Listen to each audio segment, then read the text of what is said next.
hundreds of thousands of immigrants and their allies will be marching on the streets and striking on May Day for the annual workers' protest. The march is expected to be the largest in years of the activist energy galvanized by Donald Trump. A coalition of immigration, labor, racial justice, gender equality and LGBT groups have come together for the May Day protests, which are traditionally led by unions and other labor groups. 2 days after Trump celebrates his 100th day as president, these groups plan to demonstrate as a unit against the president's policies and rhetoric. You'll see rallies. You'll see marches. You'll see strikes. You'll see any number of events that at the end of the day are doing two things. Either calling out Trump on his bigotry but also affirming the rights and the dignity of immigrants and refugees in this country, said Kika Matos, Director of Immigrant Rights and Racial Justice at the Center for Community Change, CCC. CCC is a social justice organization whose work includes immigration reform. The group was a founding member of the Fair Immigration Reform Movement, FIRM, which is helping coordinate at least 138 May Day events in 35 states. May Day workers' demonstrations have always been tied to the immigrant community of the population's contributions to the US economy. But this year the pro-immigrant message is being made explicit. The Trump administration has shown nothing but contempt for immigrants and refugees and people of color. So we really want to make sure immigrants around the country rise up and speak about the rights of immigrants and the rights of workers, Matos said. The May Day actions were rumored to be a reprisal of the Day Without Immigrants protests in February, which saw restaurants and construction sites across the country abruptly close because of the strike.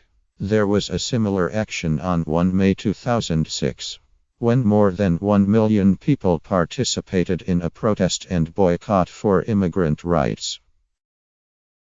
But this year's May Day events vary by locality. In Houston, people will wear red for a morning rally in the city. In Vancouver, there will be a rally and march after the workday ends. In Arkansas, there will be a rally in the state's capital, Little Rock, and cultural events and rallies in two cities, Rogers and Portsmouth, which have higher immigrant populations than other parts of the state. Myria Reith, Director of Arkansas United Community Coalition, AUC, is an organizer for the Arkansas demonstrations. She said May Day protests have not been a huge convener in Arkansas, but the group is expecting a larger than usual turnout because of the energy around protests locally and nationally since Trump took office. Thousands of people joined in the state's Women's March in January, and 2,000 people attended a heated town hall hosted by Republican Senator Tom Cotton in February to question his party's plan, healthcare, immigration and other issues.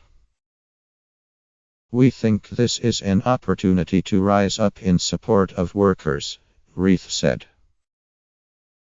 Bringing in immigrants under the May Day umbrella will be new for Arkansas, but in other parts of the country, that community has always been represented at workers' protests.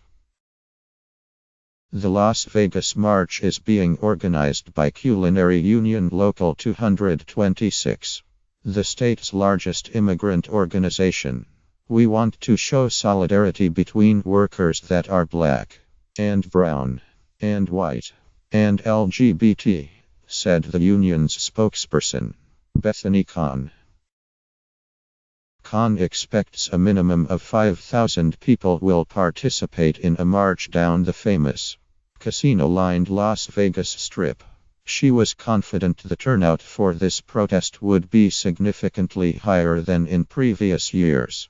In this climate, we've increasingly seen community members mobilizing, Khan said.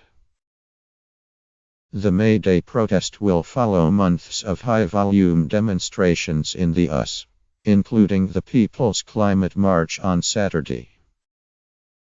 Last week, the March for Science galvanized the traditionally apolitical science crowd.